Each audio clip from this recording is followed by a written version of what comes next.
It's your Locked On Flyers podcast for Tuesday, March 7th. Your daily dose of Flyers news, analysis, and high quality content that is grateful. At least we have the Phantoms who are in a playoff race this Yeah, season. I mean it's fun. I'm happy for him. I am happy for them too. We're going to talk about them and preview tonight's matchup against the Tampa Bay Lightning, all on today's show. Your Locked On Flyers, your daily podcast on the Philadelphia Flyers. Part of the Locked On Podcast Network, your team every day.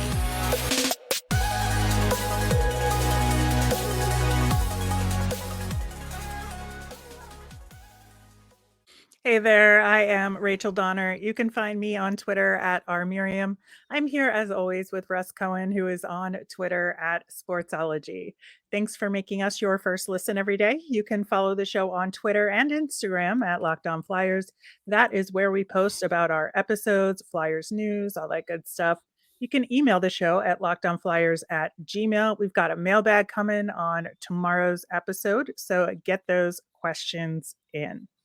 Locked On Flyers is free and available on Apple Podcasts, Spotify, wherever you listen to podcasts. So subscribe. You'll get all of our episodes here on the Locked On Podcast Network. Plus, we're over on YouTube, so subscribe there as well. Russ, we've got a tough one tonight for the Flyers. And, yesterday we talked a lot on the show. If you haven't listened to it already, go back. There's some really good stuff about Flyers goals for the post-trade deadline portion of the season. And I'm sure, having your second game in this different time of the season against a very, very good team who is in a very, very bad way right now, coming up against the wall and looking to have a game where there's an opponent where they really feel like, they can build some confidence back. And of course, it's also in Tampa, so that Right. doesn't help Doesn't help. the Flyers either. But yeah, the Tampa Bay Lightning are 0-4-1 in their last 5, so they're really looking for a reset here. Like we said yesterday, they got absolutely demolished by the Carolina Hurricanes on Sunday, 6-0. Very few shots on goal. I believe they were held to 3 shots on goal in the first period. Yeah, it was like 14 in total or something. Something like that. The Tampa Bay Lightning are in a really interesting situation just as in terms of their window, right? Mm-hmm. Because while they have a very good team, let's be frank about that, they really have gone all in so much over the last few years. They don't have any first round picks for 3 years. And so it feels a lot like this is the last of now. It's like now or never kind of for them. Don't say They last did, dance. They already did that. no, no, that's true. But they did pick up Tanner Jeannot from Nashville Mm-hmm. in this year's trade deadline, to help them make this final push. But yeah, I think it's a really intimidating opponent we got going tonight. It is. They're going to play tough, and this will be a game to see if Brendan Lemieux can kind of keep it all in check. D'Angelo, too, because I'm sure he doesn't like the organization because they drafted him and gave up on him pretty quick. So I'm sure, those feelings will be there. And I look at it this way. I understand what was happening. And in that game the other day, I think he was benching him, but he also knew they had a lot of games coming up and was just like, all right, I'm just going to pull the plug on this one. Let's see what happens here. So he does that. He pretends that, he's admonishing them. And then he kind of walked it back the day after.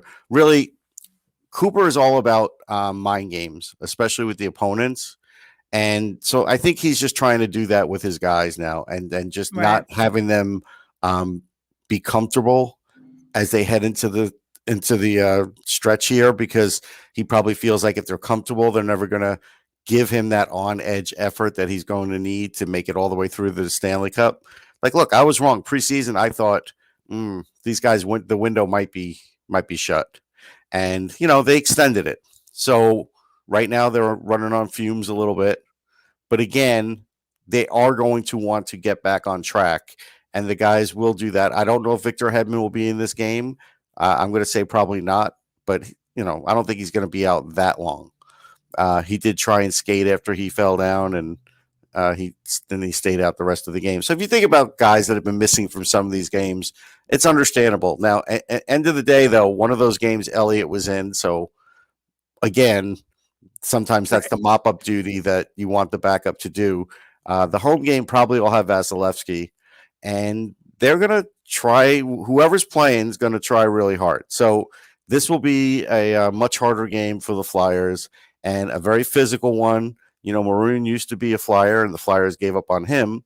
So there's going to be some feelings going back and forth. I'm sure Maroon's going to fight Delorier. Like, we could all write a script that's probably going to be pretty accurate for this one. But at the end of the day, the Flyers are going to have to figure out how to score more than 2 goals, because if they can't, they won't win.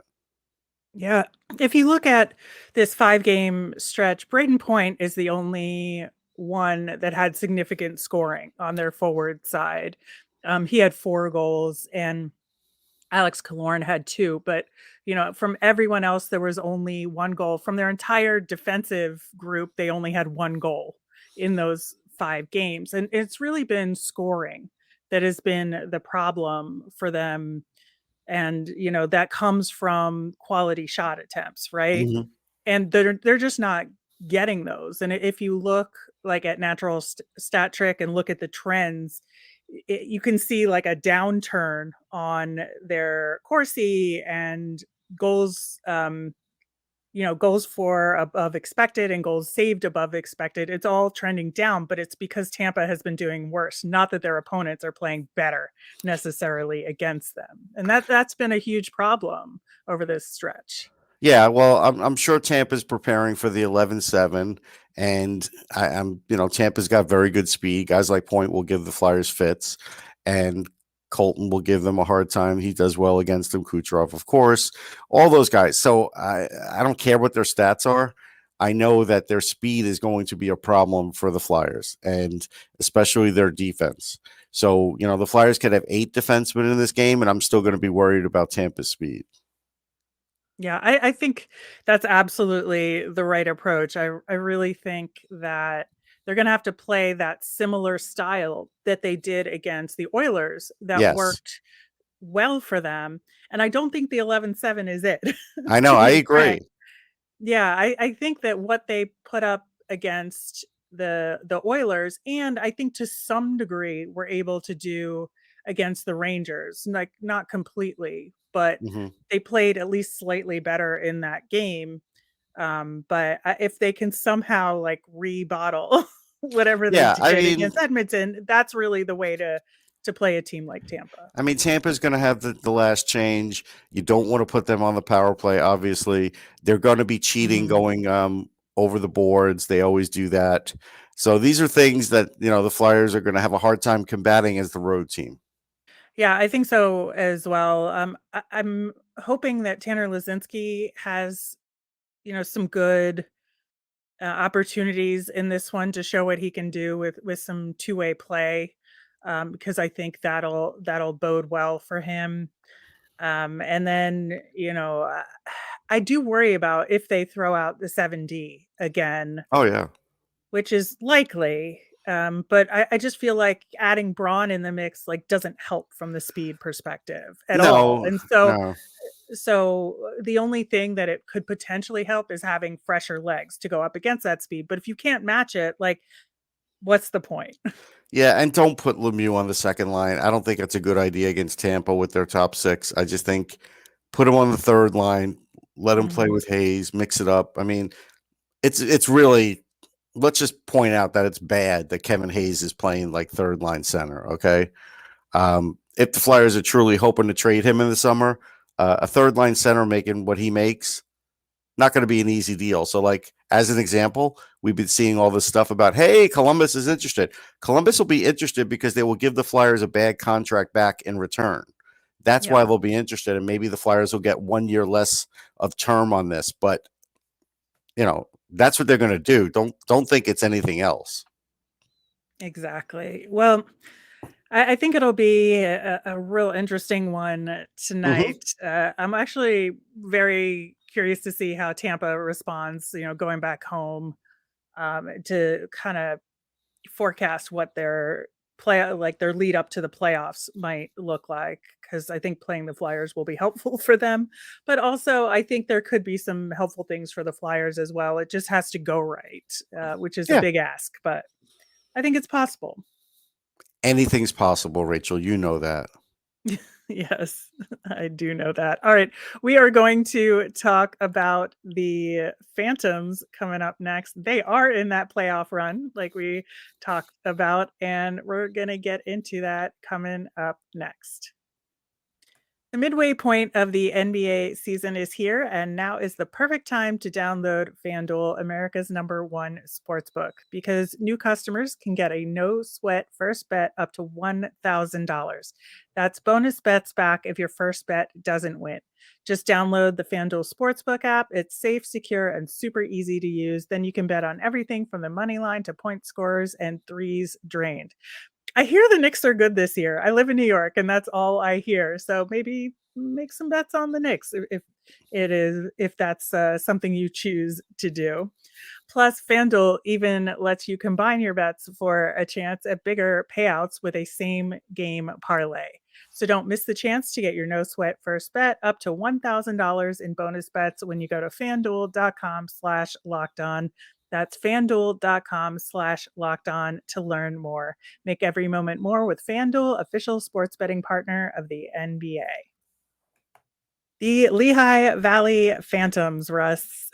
As we learned last week around trade deadline, Cam York did not go down and stayed with the Flyers. Kiefer Bellows stayed with the Flyers, but we do have Olle Lycksell and Elliot Desnoyers suited up in Lehigh Valley. And we've got 2 out of 3, Russ. Mhm. So pretty good considering the opponents of the weekend. So they played Syracuse on Friday, which is the Tampa affiliate, and they've been very good. The Marlies, while they were depleted, I think, from trade deadline moves and all of that, they got a 4-3 win, and then Sunday Providence, another top team, 3-1 win in a very, very good game, I would say. And so, as of all of that, they're in 4th place, but tied in points with Springfield, who have a game in hand right now.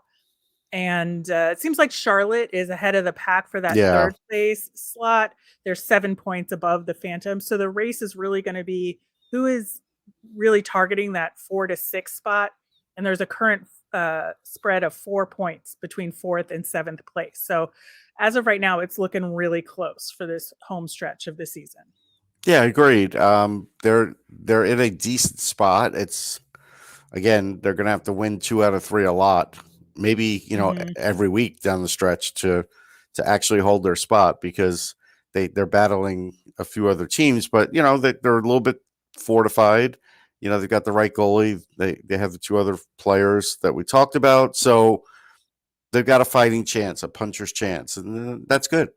Yeah, I definitely think so. And one of the things that we talked about last week that I want to bring up is the penalties, because we were very specific that they were taking too many penalties, and they were taking penalties at inopportune times. And I think to some degree that continued this week, and it's something they have to clean up. But I think it's something that they're very, very aware of it. So, and I heard a couple of guys mention it in, between period interviews and things like that. And like Lappy post game and things like that they really have to clean it up a little bit. And both the game against Toronto and the game against Providence were both extremely chippy with a lot of fighting, especially at the end of the game. And in the game against Toronto, the Phantoms were up 4-2, having scored an empty net goal, and because they just gave the Marlies a power play at the end of the game, it was 6-on-4 at the end. The Marlies scored to make it 4-3. So it's definitely something we should continue to keep an eye on, because I don't want them, blowing a game because of a dumb penalty or like a situation that they got sucked into. Yeah, it's funny because you could drum that into your players' heads and say that, and they could say it in interviews and still sort of act robotically on the ice and still do it. I've seen it happen a million times. So it's something that, I can't tell you whether they're going to actually follow it or not. It's sometimes ingrained in the guy. So we'll see. I mean, ultimately they have a lot of players. Certainly LePerrier could mess around with guys playing time if he wants to, if it gets bad, and he might have to. Yeah, and that's certainly something that's on his mind in terms of not really like messing with guys' time because of like punishing them for this or Well, that. no, I'm talking about punishing him. But Like he could sit him. Like he's got enough players. yes, that is true to a large degree. Although there are some banged up guys that haven't been playing, but at the same time, he is thinking about lineup adjustments right now. And one thing that has been a pattern over the course of the season for them is those Sunday games have always been a struggle, and they just tend to run out of gas like halfway through the second period of that third game of a weekend on Sunday. And so I think Lappy was trying to adjust the lineup there a little bit to account for that, maybe give somebody a day off because they have a couple of extra bodies. And then, so on Sunday, he did that 11 forward, 7D lineup, which he does not do very often by choice. He's done it because of necessity with injuries in the past, Mm-hmm. but he has not done that very often as a particular strategy, and which he decided to do on that Sunday game just to have a couple of fresher legs in the game, especially on the defensive side of things. I had a couple of guys who've been sitting back in to the lineup, and then give a forward some rest who was maybe gassed from the first couple of games. And I mean, it worked. They won the Mm-hmm. game pretty handily. So I don't know if it was entirely because of that, but it certainly could have had an effect. Yeah, I mean, look, if the Flyers had faster players up top, I wouldn't mind that they do it. But Braun's the guy, and he's not fast. Certainly, the Mhm. Phantom situation is different, and they do have some faster players. So I don't mind that they do it. So that's fine. It may be a good way to do it on Sunday. We'll see. But teams are going to start, game planning for that too, though, knowing if it becomes a pattern. Yeah, and I think the way that they have structured the goaltending, especially with Samerson down there again, is that they don't alternate. They wouldn't say have Samerson play Friday and Sunday. They've always had him play the two consecutive games and then have the other goalie play that third game, which happens to be on Sunday in this case. And so having like a slightly weaker goaltender in Nolan Meyer, I'm like, this is, no shade to him, but he's not as good as Samerson. Like, he's just No, not. And so having a stronger and more apt defensive group in front of him is certainly helpful. and this is where you would hope that Kim Dillabaugh would have maybe a stronger arm of the goalies down there, and because I think he should run all the goalies in the entire organization, and I think he should have a plan for all of them, with the Flyers and with the Phantoms, and doesn't sound like he does. I could be wrong, but based on what you're saying and the way they've been doing it, I think they could tighten that up a bit. It'd be better because I think they really should have a schedule, especially for down the stretch, because I think it will matter. I mean, we don't know when Urson might hit a wall. Yeah, I mean, I can see strategically why they might have said, "Oh, we should put him in against Syracuse and Toronto," right? Mm-hmm. Because they've had some success against Providence in the past, so you can put Meyer in against Providence, but the Marlies and Syracuse they've struggled with a little bit more, and so that's probably what that decision was. But at the same time, it's not like an ideal AHL goalie rotation No, situation. no, I agree. But, regardless, I mean, Nolan Meyer did have a great game on Sunday, as it turned out, 25 saves on 26 shots. And, Urson played pretty solidly on Saturday. I think Friday, just the whole team got overwhelmed, but Yeah, to it some degree. But it happens. I mean, I'm not going to kill him yeah, for it. no, I think the one thing that I'm more worried about, honestly, is the power play, which is still It in a lot stinks. of trouble. Yeah, they were doing so well for so long, and like the last 3 to 4 weeks have been a steady decline of the power play. Yeah, They it's gone scored down. one power play goal for the weekend on Saturday out of 11 chances. Yeah, it's not what you want. And they have enough talent there now where it should be better. It should be, I don't know why it was so good for a lot of the season and now it's not. I don't have an answer for it. Yeah, I don't either, and I don't know that they do. I mean, there's been some change in personnel for sure, but I think that now with a steady lineup for the rest of the season, it's something that should kind of get back to where it was before. I do know that, it was going really strong when Anisimov had that really strong start to his full-time role Yeah. with the Phantoms, and then his scoring dropped off, and then suddenly the power play scoring dropped off a little Right. bit, Right. and I think that definitely had something to do with it. But Anisimov, I think, has, settled out a little bit better now at maybe not the rate he was scoring, at the beginning of his stint, but it's higher than it was when things had dropped off. I mean, you do wonder there could be a point where he's just not motivated like he was earlier in the year because, he knows he's never going to see NHL time this year. He's maybe wondering, will I he don't see it know. next year? I mean, look, for a guy that had been playing in the KHL and had, a decent NHL career, this isn't always the best place for a guy like that to be, especially if he's, contemplating hanging it up.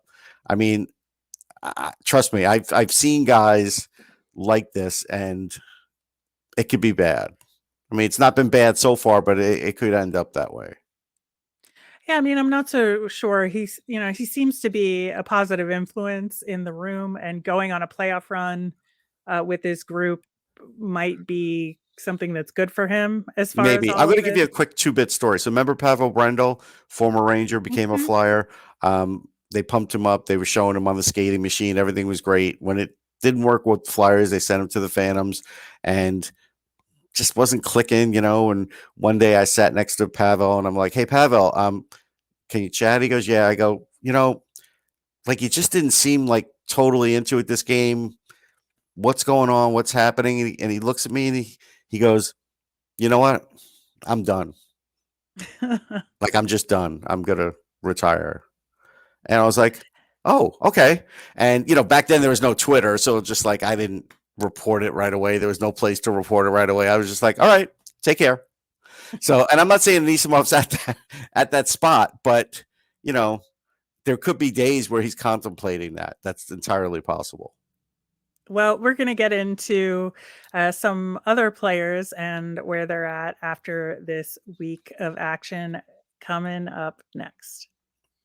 Today's episode is sponsored by Athletic Greens. I started using Athletic Greens because I wanted better gut health, more energy, optimized immune system, and hated taking pills and vitamins. I wanted a supplement that actually tastes great. With one delicious scoop of Athletic Greens, you're absorbing 75 high-quality vitamins, minerals, whole food source superfoods, probiotics, and adaptogens to help you start your day right. This special blend of ingredients supports your gut health, your nervous system, your immune system, your energy, recovery, focus. It costs you less than $3 a day, and you're investing in your health, and it's cheaper than your cold brew habit. It's lifestyle friendly, whether you eat keto, paleo, vegan, dairy-free, or gluten-free. Athletic Greens contains less than 1 gram of sugar, no GMOs, no nasty chemicals or artificial anything, while still tasting good. Right now, it's time to reclaim your health and arm your immune system with convenient daily nutrition. It's just 1 scoop in a cup of water every day. That's it. No need for a million different pills and supplements to look out for your health. To make it easy, Athletic Greens is going to give you a free 1-year supply of immune-supporting vitamin D and 5 free travel packs with your first purchase. All you have to do is visit athleticgreens.com/NHL Network. Again, that's athleticgreens.com/NHL Network to take ownership over your health and pick up the ultimate daily nutritional insurance.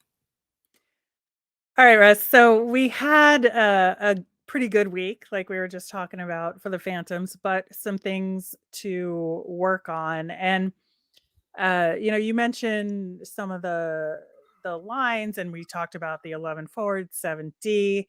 And I just want to bring up a couple of guys in the defensive side of things. Adam Yinning and Ronnie Attard are now paired together on the second pairing for the Phantoms. And this is what I was talking about yesterday on the show about the Flyers and putting together guys that could potentially be playing together in the future. Mm-hmm. And so with the Phantoms, getting guys together who are potentially going to play together on the Flyers, hopefully soon, right? So Yinning and Attard, I think, is a really good combination. I think It is. Yinning is a solid stay-at-home defenseman. I think he's very, very smart.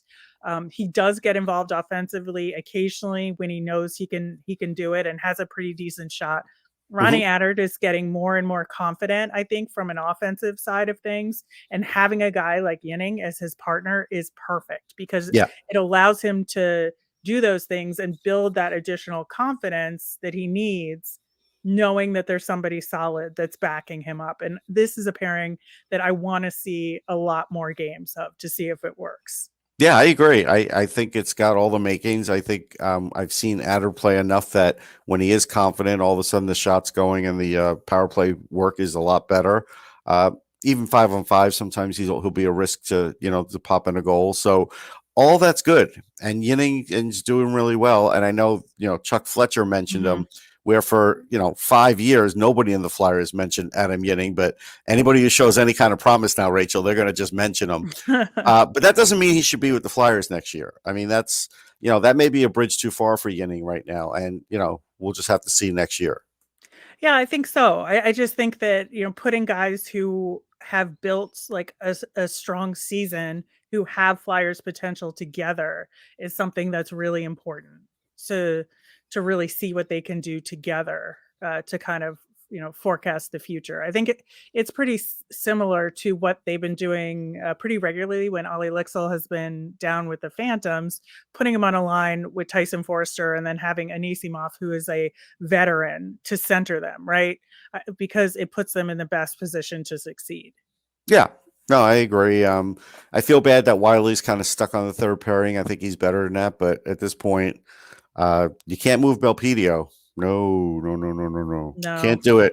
He's your championship defender. And so because of that, it does kind of hurt Wiley. And that's a shame. Yeah. I mean, it does. Unfortunately, Belpedio is playing really well. I know, but do you expect to see him in the Flyers lineup ever? No, but the point is now they're in a Phantoms playoff run. And it's a separate picture, right? I know, but that one move is not going to kill this team, but it could really help another player's development. But I'm just saying it feels like Wiley, they're kind of like not as on board with giving the same kind of development as the others. That's what it's felt like for most of this season, don't you think? Because he had a really good season last year. Yeah, he did. That is true. And it just feels like, there's, as is the case with the Flyers sometimes, the newer, shinier object gets the attention. Yep. And I think that's what the case is here. So, I mean, we'll see what happens this offseason and discussions that they have. But yeah, I would hope that he'll get a little bit of extra attention this offseason with some clear instructions as to what to do to kind of get back on the train. That'd be good. Yeah. Bobby Brink, a goal and an assist on Sunday, which was pretty good. Again, he's just kind of like leveling out from, but it's to be expected. His fitness is probably starting to reach that point where, things could drop off, but you still see the same flashes of what he can do. And Brooks has actually been playing pretty well. So the two of them on the line is a really good combination.